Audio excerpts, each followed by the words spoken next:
to the real man of the house. That sentence didn't just hang in the air, it detonated. The room fell into that awkward in-between where everyone's watching to see how the person being humiliated will react. Alan didn't flinch, didn't blink, didn't even look at the kid. He just reached into his blazer, pulled out his phone, tapped the screen twice with clinical precision, and set it face down on the linen-covered table like he was placing a scalpel before surgery. Then he folded his hands and looked down the table, expressionless, unreadable. Across from him, his wife was already halfway through a laugh. Her new boyfriend, muscles squeezed into a tight blue dress shirt 2 sizes too small, gave a smug little bow like he'd just accepted a goddamn award. The nephew, Tyler, or Ty, beamed like he'd just nailed a punchline on late-night TV. And everyone else, they laughed. Even her sister, even her dad. A few looked toward Alan, saw no explosion coming, and relaxed into it. Because that's who they thought he was. Safe. Predictable. The banker with the white hair and the quiet mouth who always picked up the check and never made a scene. Nobody noticed the phone screen light up one last time under his fingers. Nobody noticed that small green confirmation icon. But Alan did. If you're still here, hit that subscribe button. It lets us know you're listening and helps the team bring you more stories like this one. You won't believe what happens next. Honestly, Alan, his wife said between sips of white wine, you need to lighten up. He gave her a half smile. Not the warm kind. The kind that says I see you. Oh, I'm plenty light, he replied. Light enough to disappear. Tyler looked confused. Wait, what? But Alan just raised his glass, toasted nothing and no one, and drank. The rest of the night limped on. More drinks, more inside jokes, more little verbal cuts disguised as compliments. Alan's name didn't come up once in the speeches. Not when they toasted family support. Not when her father praised men who step up. Not even when the bill arrived, slid quietly into Alan's side of the folder by a waiter who didn't need to be told. Alan didn't look surprised. He simply signed. The dinner ended. They all trickled out. Her boyfriend patted Alan on the back like he was the help. Thanks for everything, man. You've built a real nice place here. Alan didn't respond. Just nodded once. As the valet pulled up his car, a silver Lexus he'd bought for his wife last year and no longer drove, he turned to her, just her, and asked softly, You still think I'm afraid to be alone? She looked startled. What? He said nothing more. Got into the other car, his car, the one she never bothered to recognize, and drove off. He didn't go home. He didn't answer her calls. And he wasn't sulking. 3 hours later, he sat in a dim office tucked above an insurance firm downtown. Across from him sat a woman no one in that family had ever met, and no one ever would. Dark glasses, sharp blazer, clipboard on her lap. She placed a single sheet in front of him. All confirmation triggers are live. The housing lease, the land use rights, the trust restructure, the health proxies. Everything we discussed is set in motion. He nodded. And the enforcement windows? 30 days for the primary. 72 hours for digital assets. And the private equity vehicle, she tapped the clipboard, will notify all listed benefactors at 8 a.m. Monday. Alan exhaled, slow and measured. Then we're past the point of no return. She gave him a thin smile. Yes, sir. There's nothing left for them to claw. Alan stood, buttoned his coat, and looked out the window. The city buzzed below, oblivious. You ever see a man spend 30 years feeding wolves? He asked. The woman tilted her head. He turned to her. They forget who taught them how to hunt. Then he walked out, his shoes echoing down the hall, leaving nothing but the faint scent of cigar and oakwood cologne. By noon the next day, the gossip machine was already running hot. He's probably still pouting, his wife said while dabbing overpriced foundation under her eyes. You know how sensitive he gets when someone other than him gets a little attention. Her sister snorted, stirring oat milk into her coffee like she hadn't insulted the man who paid off her second mortgage. He'll come crawling back. He always does. He's just dramatic. Always acts like he's writing the final chapter of some sad novel.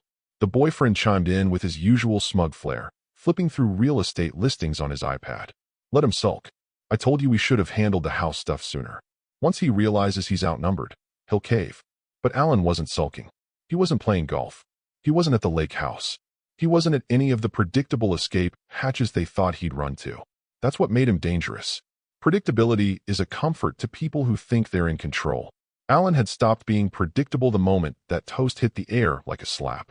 Instead, he was sitting in a small, unremarkable office above a Korean dental clinic in a quiet part of town.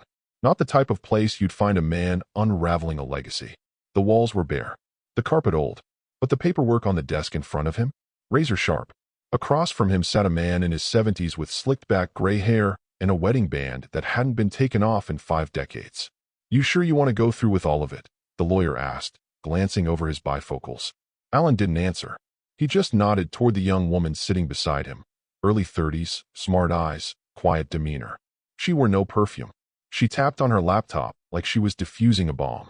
She slid a folder across the table, spine perfectly aligned. "Everything's been triggered," she said, calm as a surgeon. "Your irrevocable trust has finalized the beneficiary rotation. The deed overlays were recorded this morning at 7:41. Timers are locked. Initial notifications have gone out." Alan skimmed the documents with unhurried precision. On the second page, one line in red ink stood out. "Control reassigned under Compliance Clause 3B. Reversal window closed." He tapped the folder lightly. "And the digital chain?" "Active," she replied. "The system's designed to delay visibility. They'll think nothing's changed until it has." Alan leaned back in his chair. "Then we're past the point of no return." The lawyer nodded slowly. "I've worked with some cold clients, Alan. But you play the long game." Alan gave him a thin, dry smile. "I gave them decades. This isn't revenge. This is accounting." The compliance officer stood and handed him a thin black envelope. Inside it, a single card, executor authorization complete. "Proceed with final tier." "Your silence, Mr. M." She paused, checking herself. "Alan, your silence has been your greatest weapon. Most people can't resist the itch to warn the ones who wronged them. You just let them walk blind. They prefer it that way," he said. "They sleep better when they think they're winning." And they did. At that very moment, his wife was hosting a brunch with her sister and 2 of the neighbor wives. She was laughing, waving her glass around like the queen of suburban detachment. Her boyfriend was outside, hosing down the patio like he owned it. He even muttered, "Maybe I'll put in a hot tub here." They talked about renovations, about modernizing the vibe, about converting Alan's study into a wellness room. Not a single one of them asked where he was. They didn't care. They thought they'd broken him. They thought his silence was surrender. What they didn't understand, what they never took time to notice, was that silence, in Alan's world, didn't mean absence. It meant sequencing. Quiet wasn't a retreat. It was a countdown. And it had already begun. 2 years before the nephew ever raised his glass and mocked him, before the boyfriend had his first smug drink on Alan's patio, before anyone dared to use the phrase "real man of the house," Alan was already building his exit. And like most storms worth surviving, it started quiet. That summer night had been normal on the surface. Sprinklers ticking in the yard. A citronella candle burning low on the patio table. Alan had just stepped outside with a glass of scotch to catch the last of the light. He paused when he heard voices beyond the hedge, his wife and her sister, deep in one of those whispered but not really conversations they seemed to think the world couldn't hear. "I mean, honestly," her sister laughed, "he's never gonna leave. You've got him domesticated. Men like that, they're afraid of being alone once their hair goes gray." Alan stopped mid-step. Not angry, just still. Then came the voice that used to soften him, now tipped with disdain. "Exactly. He's so afraid of starting over. He needs me. Which, let's be real, makes up for how boring he is." Laughter. His wife added, "If I had to listen to one more lecture about fiduciary trust structures, I swear I'd fake a coma." More laughter. Ice cubes clinking. Then her final jab, delivered with the casual venom of someone who forgot her husband once held her hair while she vomited through chemo. "He's a placeholder, Jen, until I figure out the rest." Alan didn't move. Not a flinch. He finished his drink, turned around, walked back inside. He didn't bring it up the next morning. He didn't confront her. He didn't ask her what the rest meant, because he didn't need to. Instead, he went into the study, the room no one ever entered except him, and unlocked the bottom drawer of the filing cabinet. Behind the tax folders and insurance packets was an old manila envelope marked in his precise block handwriting. Contingency, disrespect. He hadn't touched it in over a decade. It had been a thought experiment back then. A joke, even. A way to kill the sting the first time her sister said something cruel over Thanksgiving and his wife didn't stop her. But now, it was the blueprint. Inside, dormant trust documents. Deeds, shell company registration forms. Old notarized agreements buried under innocuous LLC names. Maps. Flowcharts. QR codes to cold wallets. One faded sticky note with the phrase, "They'll never notice what they don't bother to understand." That night, he made a call. Not from his personal cell. Not from his home office line. He drove downtown, past the warehouses, to a payphone that smelled like rust and piss. He dialed from memory. The voice on the other end didn't ask who it was. "I'd like to activate the secondary structure," Alan said. "The version with the beneficiary rotation clause." A pause. "You're sure?" Alan looked out over the skyline, then down at his wedding band. "Very." And with that, the wheels turned. For the next 2 years, Alan smiled. He paid for dinners. He gave her sister's daughter a college fund. He helped the nephew with business mentorship. He even let the boyfriend into his golf club as a guest. He asked for nothing. But slowly, pieces moved. A shell company named Westward Holdings purchased the lot under their home. A compliance clause was inserted into their refinancing papers. A small inheritance vehicle for distant military families was funded, quietly, with the clause that it could be transferred to non-relatives in cases of ethical default. Every time his wife rolled her eyes at him, a timer shortened. Every time she joked about his memory, a lever clicked into place. Every time she left dinner early to meet her friend for drinks, another clause matured. They were so certain he wouldn't fight back, they never imagined he'd already won. Alan didn't argue. Alan rewrote. Not the story, the structure. Because revenge isn't loud. Revenge is paperwork. And Alan's handwriting was immaculate. It began with a single white envelope. Nothing dramatic. No courier. No red stamp. Just a standard business envelope slipped into the old mailbox at the front gate. A mailbox she hadn't checked in years because Alan always did. But now, with Alan gone silent and the boyfriend too busy with his midday protein shakes, she checked it herself. She slid it open absent-mindedly, expecting another HOA newsletter or some junk refinance offer. Instead, she unfolded a formal letterhead. To Ms. Name redacted. From Westward Holdings and Land Company. Subject: termination of ground lease. Parcel #01827441A. She read the first paragraph once, then twice. Termination? 30 days. Her heart began to pound. Not in the romantic way her sister always talked about, but the UV just realized the floor isn't their kind. She reread the line. Per Section 4(c) of your lease agreement, any violation of the ethical stability clause nullifies the current agreement and permits reclamation within a 30-day window. She stood in the foyer, envelope trembling in her hand, barely hearing the boyfriend call from the kitchen. "Hey babe, we outta oat milk?" She didn't answer. She dialed Alan. Straight to voicemail. Tried again. Voicemail. Then again, blocked. "What the hell?" she muttered. "Everything okay?" the boyfriend asked, wandering in with a half-made smoothie. She looked up. "We just got a lease termination notice." "For what?" "The house." He blinked. "You own the house." "No, she trailed off. "Did she?" "They always said they owned it." But Alan had handled the closing. The paperwork. The final deed had been in her name. But who negotiated the land rights underneath? That weird clause about leased property in the closing documents. Hadn't Alan said it was just for tax purposes? "You said he gave it to you," the boyfriend said, suddenly less cocky. "He did. I mean, technically. The house." But she turned and walked briskly into the office, flinging open the drawer where Alan used to keep the papers. Empty. She spun around. "Where are the files?" "What files?" "The deed, Rick. The lease. The terms. He said we were safe."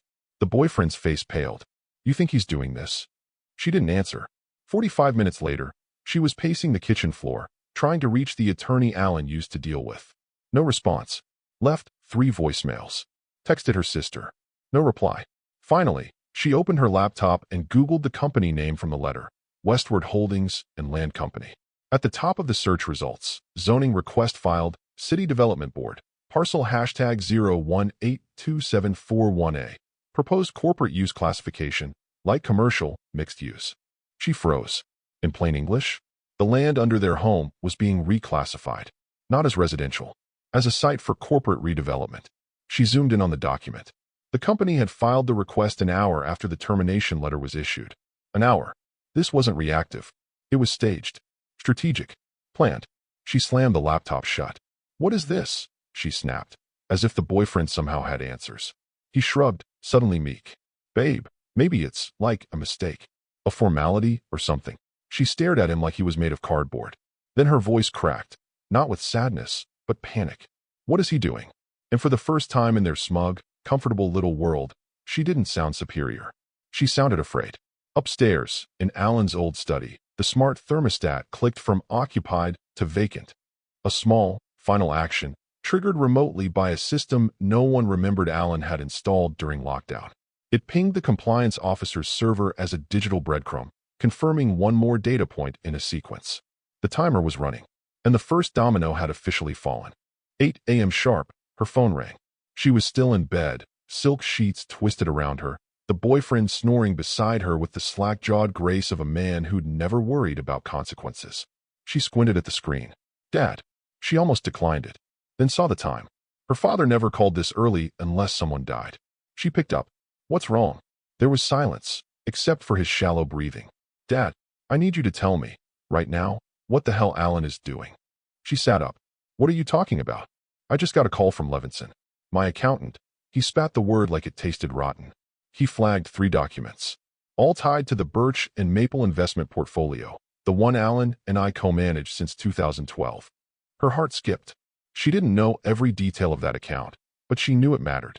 Alan and her father had started it years ago, when she still pretended to care about things like legacy planning and tax shelters. What do you mean flagged? She asked. All assets tied to Alan's name, equities, REITs, international holdings, gone. Not sold. Transferred. Overnight. She frowned. That's impossible. You'd need a whole team to do that. Her father's voice cracked with a mix of fury and confusion. It was a team. His. All legal. Every move signed and dated. Notarized. And here's the best part. He didn't even use his name. Her stomach sank. Then whose? There's a trust, her father snapped. A new one. Formed through a shell vehicle in Delaware 2 years ago. But just activated. Do you want to know what it's called? She opened her mouth, but couldn't form the words. Her father snarled. The Memorial Fund for Men Forgotten by Their Families. The room spun. Her voice dropped to a whisper. That can't be real. Oh, it's very real, he said, his voice shaking now. Not with rage, but something colder. Fear. Do you know how many accounts were tethered to that name? How many of my investments flowed through him as custodian? She tried to control her breath. Well, you can fight that, right? I mean, no, I can't, damn it. You think Alan's sloppy? Everything is locked down tighter than a Vatican vault. He used escrow chains and offshore reversals I haven't even seen before. And I've been in finance for 40 years. She could hear him pacing. The scuff of dress shoes on hardwood. I looked through the documents. There's a note. A clause. She flinched. What clause? He read it aloud, each word like a bullet. In the event that the grantor experiences prolonged emotional abandonment or publicly documented humiliation at the hands of family beneficiaries, all co-managed funds shall be repatriated into protective custody. She blinked. That's not legal. Oh, it's creative, he growled.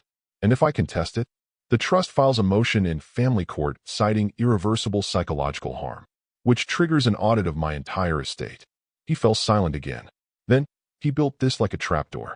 She stood, suddenly aware of how cold the room was. Her father continued, voice softer now. He smiled every time we met.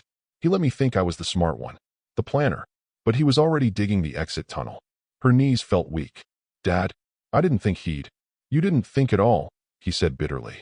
You laughed when that idiot nephew of yours made that toast. That was the match. And you all stood there grinning while he lit the fuse.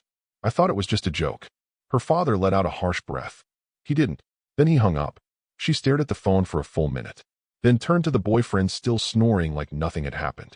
She wanted to scream, to shake him, to demand he fix it. But she couldn't, because deep down, a sick, creeping part of her realized the truth. Alan wasn't reacting. Alan had started this. And now, the walls were moving. Quietly, irrevocably, and fast. She barreled into the lawyer's office without calling ahead, without an appointment, without makeup. Her hair was still wet, thrown into a sloppy bun, and her designer sunglasses were pushed up crooked on her head like some kind of shattered crown. James, she barked. Now, it's urgent. James Tolland had been the family attorney for 15 years, ever since Alan married into their chaos. He wasn't fast, but he was thorough, and he had the patience of a monk with a Xanax prescription. Still, even he looked surprised when she slammed the door behind her and marched straight to his desk. Sit, he said calmly, closing the folder he'd been working on. What happened? I got this. She slapped the lease termination letter from Westward Holdings onto his desk like it had insulted her personally. And then my father, called me this morning, saying his investments with Alan are gone. Transferred into some revenge, trust, or something. James picked up the letter and read it slowly, eyes narrowing. You should have brought this to me the moment it arrived. I didn't think it was real. He opened his drawer and pulled out a manila folder labeled with her name. Then another. Then a thick blue binder marked B&M Portfolio, Amended Lease Agreements, 2023. He flipped through it methodically. No panic. Just that infuriating lawyer calm. Did you sign this amendment in February? He asked, holding up a scanned page. She squinted. Yeah, I remember signing something. I thought it was just refinancing. Alan said it would lower property taxes. James didn't nod. He just placed the document in front of her and pointed to a single clause buried halfway down the page. Not bolded, not underlined. Just there, waiting, like a landmine under the carpet. Clause 14C.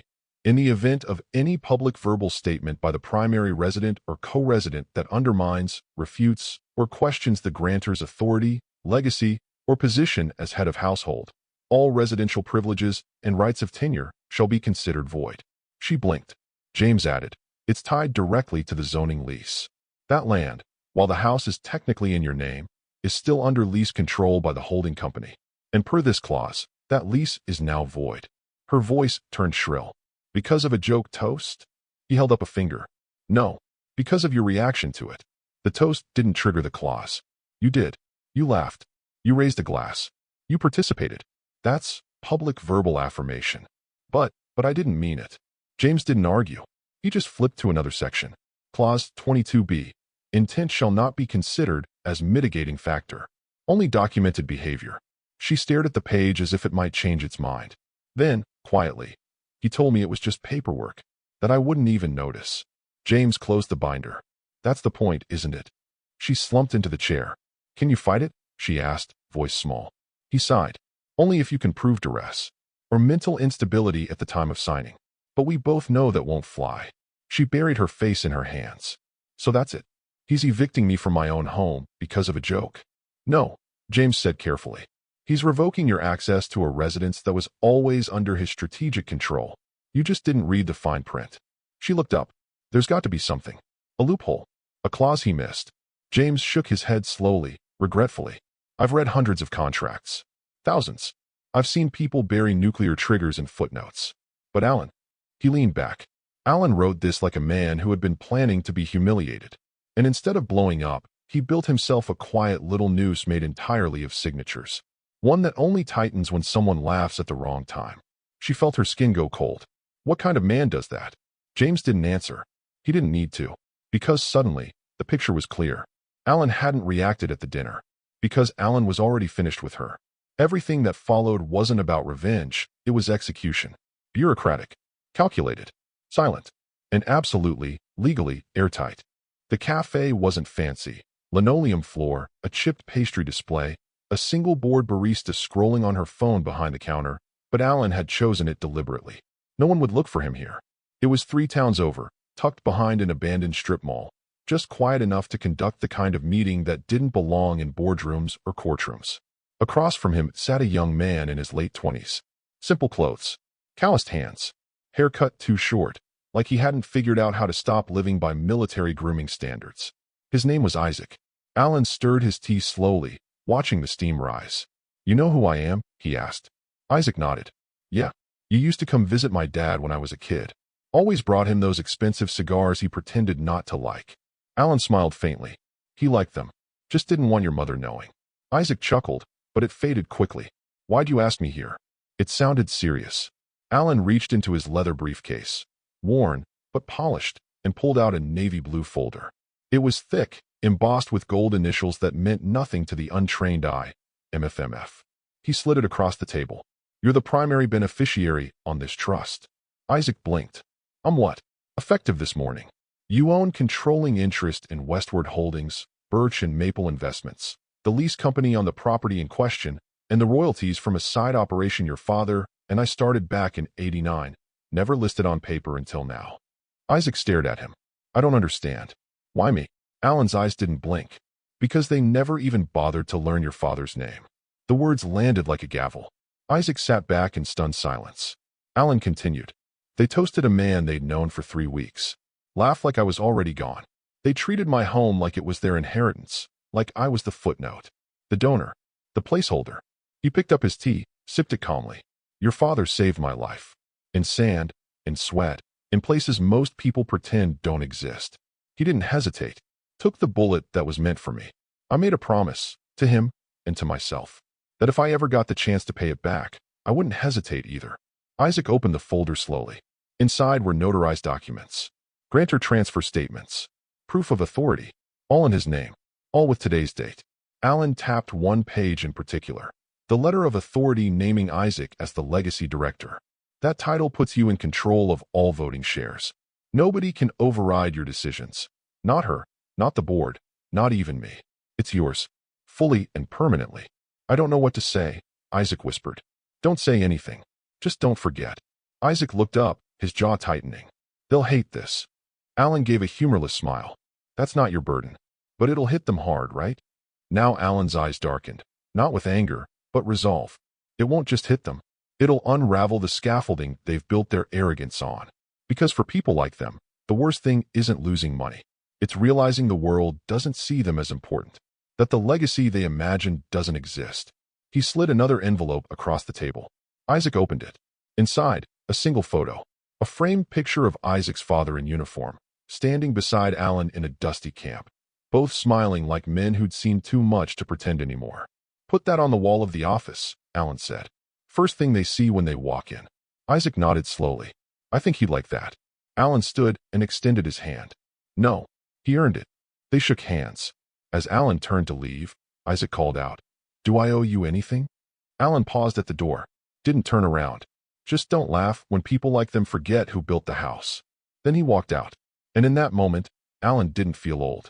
He didn't feel discarded. He felt like a man fulfilling a promise while the world watched the wrong direction.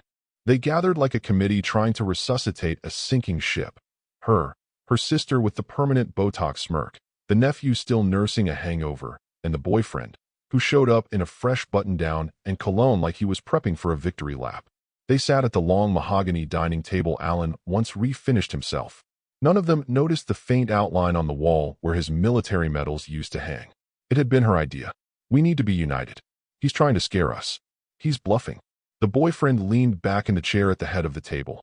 Alan's chair, legs spread, arms crossed, radiating smugness. If he thinks he can just flip a few contracts and make a scramble, he's in for a surprise. The sister lit a cigarette indoors, because of course she did, and muttered. He always was melodramatic. Probably thinks he's the star of some courtroom thriller. They all turned when the doorbell rang. Finally, the wife said, standing with a breath of relief. Now we can actually talk like. It wasn't Alan. It was a courier. A kid, maybe 20, in a blue jacket with a messenger bag over his shoulder. Delivery from Mrs. Langford.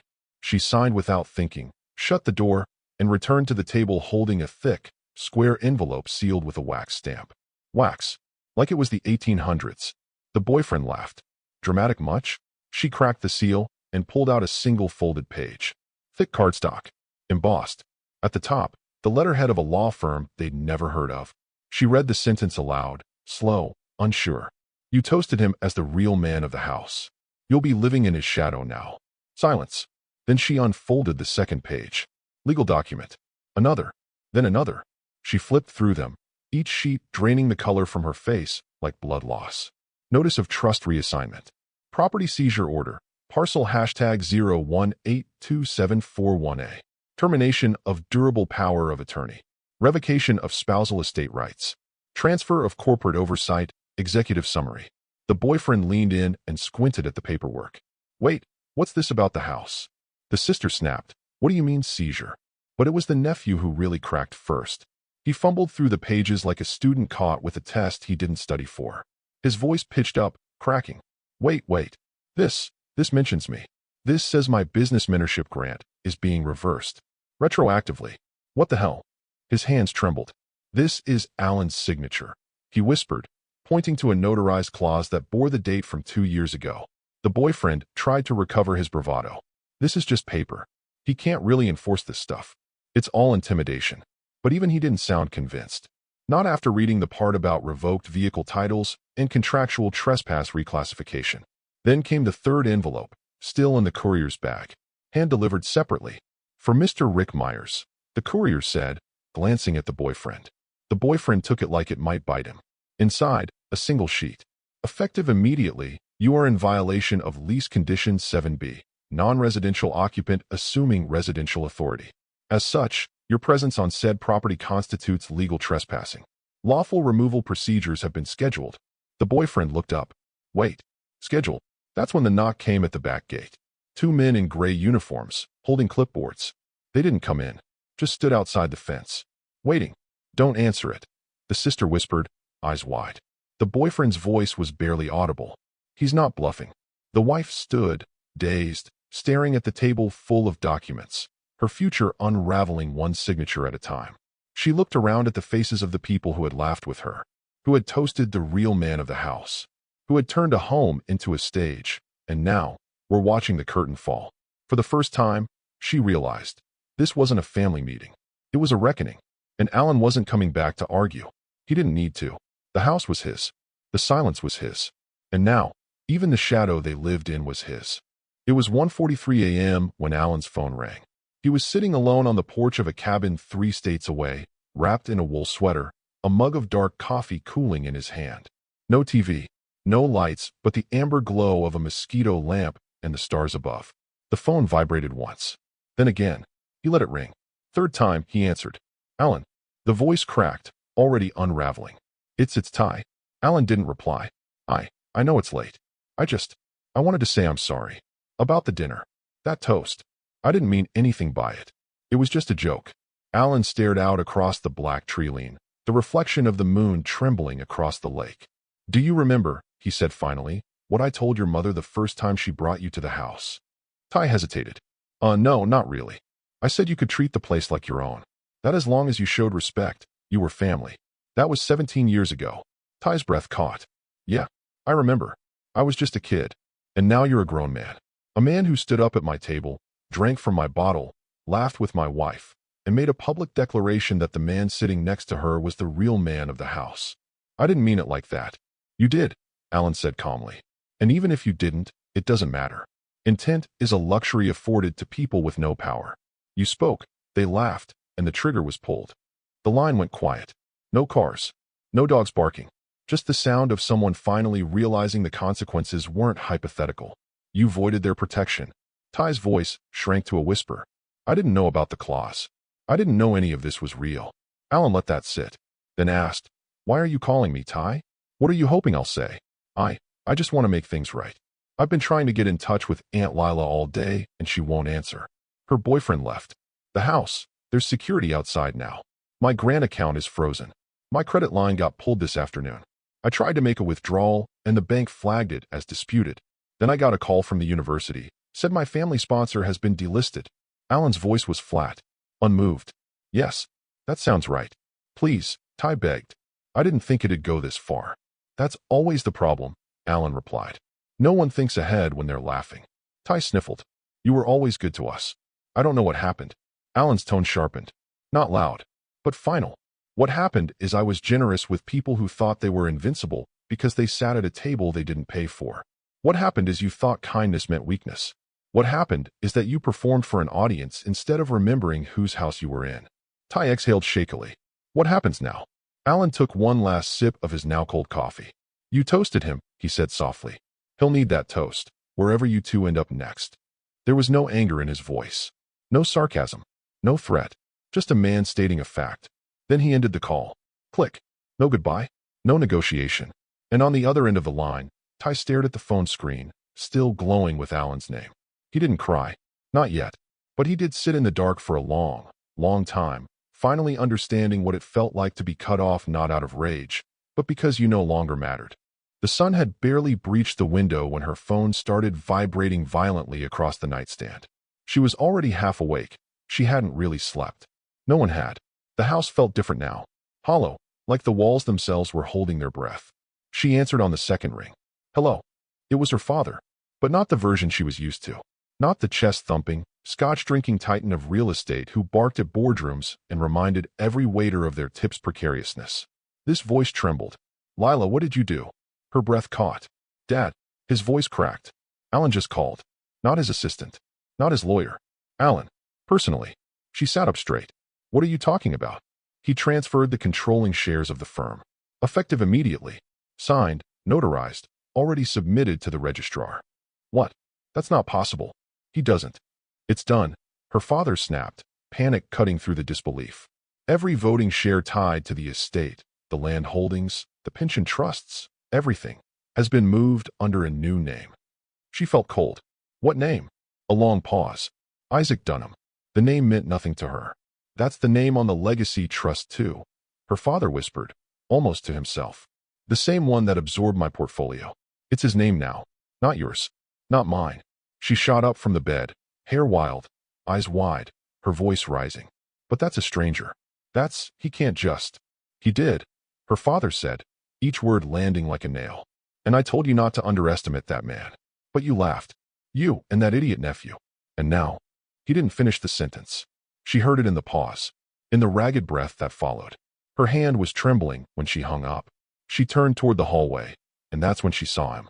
Alan, standing in the doorway to the bedroom, coat folded over his arm, dressed, calm, watch on his wrist, polished shoes, no theatrics. She stared at him, mouth open, lungs hollow. You wouldn't, she whispered. He didn't speak, didn't smirk, didn't sneer. He simply nodded once. She buckled.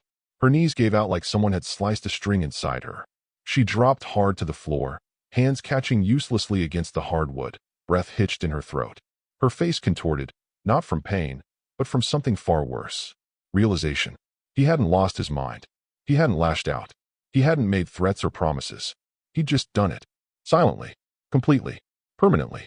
Her father was still on the phone, weeping now. Not just over money. Over legacy. Over the slow, methodical unraveling of a world he'd once controlled, and the man they'd all dismissed as a harmless old wallet. Alan stepped forward, past her on the floor. She reached up instinctively, as if to grab his coat, to plead. Alan, please. But he was already walking. He crossed the threshold of the front door, the same one they'd walked through together on their wedding day, the same one she once bragged about redecorating as her forever home. He paused just long enough to grab his coat from the stand. Then he was gone. No anger. No final insult. Just a door slowly closing. Behind him, she remained on the floor. Not screaming. Not cursing. Just trembling. Because she knew what silence meant now. It meant finality. It meant he was never coming back. And the shadow she thought she could laugh off? She was going to live in it for the rest of her life.